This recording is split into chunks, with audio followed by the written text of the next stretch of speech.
One start. आदरणीय महोदय, प्रदेशों के खाद्य मंत्रियों के 2 दिन के सम्मेलन के बाद केंद्रीय खाद्य मंत्री ने बताया है कि अगले अप्रैल में गेहूं और धान का थोक व्यापार सरकार अपने हाथ में ले लेगी। सब प्रदेशों के मंत्री इस पर सहमत हो गए हैं।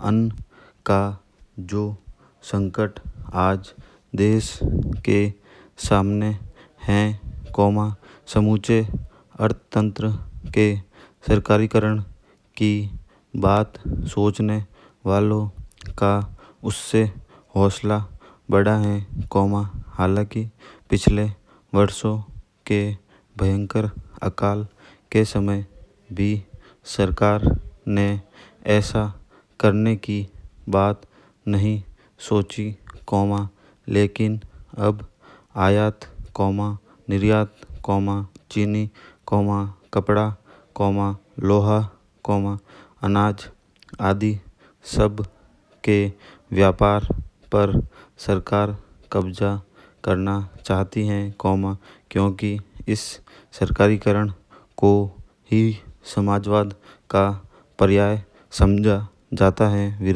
वित्त मंत्रालय पहले 50 लाख टन से अधिक के भंडार बनाने के पक्ष में नहीं था, लेकिन वह इतनी जल्दी 2 करोड़ टन अनाज की खरीद फरोख्त में 20 अरब रुपए फंसाने को कैसे तैयार हो गया और इसके पीछे क्या आर्थिक तर्क हैं, यह बात आसानी से समझ में आने वाली नहीं है।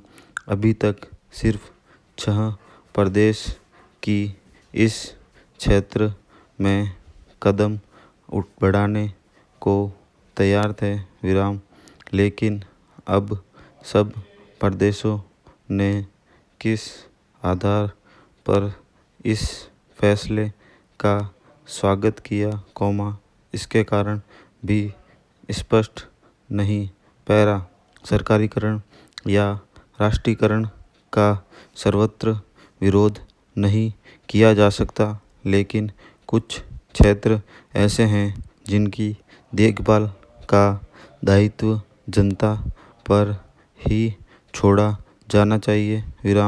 अनाज का क्षेत्र ऐसा ही है।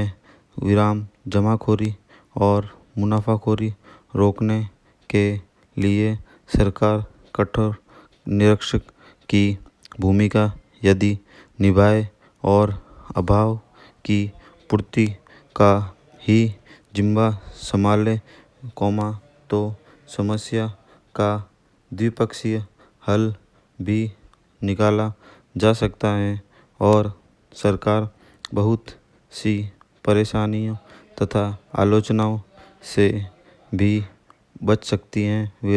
लेकिन अब जो कदम उठाया जा रहा है, उसका परिणाम इससे भिन्न न होगा कि जनता की पहल खत्म होती जाएगी।